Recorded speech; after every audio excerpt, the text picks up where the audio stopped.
My name is Aziz Housseini, Managing Partner of Fortis Advisory Partners.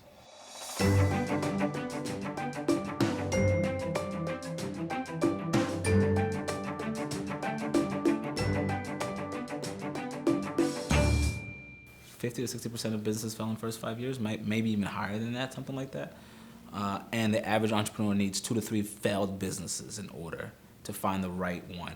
And it may not be a completely failure. It may just mean you have to pivot, and the pivot may just be drastic, right? You may have to go from a free service to a subscription model for whatever you're doing. But that's what happened to me. My journey was I got into development business without having the prerequisite infrastructure.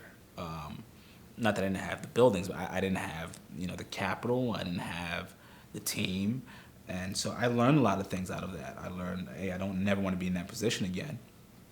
And from there, I pivoted to construction, thinking that it was less capital intensive, but it actually really, it's not. It's just a different form of, So development is like a punch to the gut. Every 6 months, you have to write a big check, whereas construction is more of a slow bleed, right?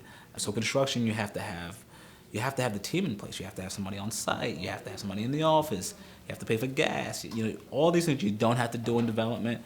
But then again, in development, it's just more expensive. So, what I was lucky enough to realize was that I had to keep things moving forward. So I was still gaining different experiences, even the ones that didn't turn out the way I wanted them to.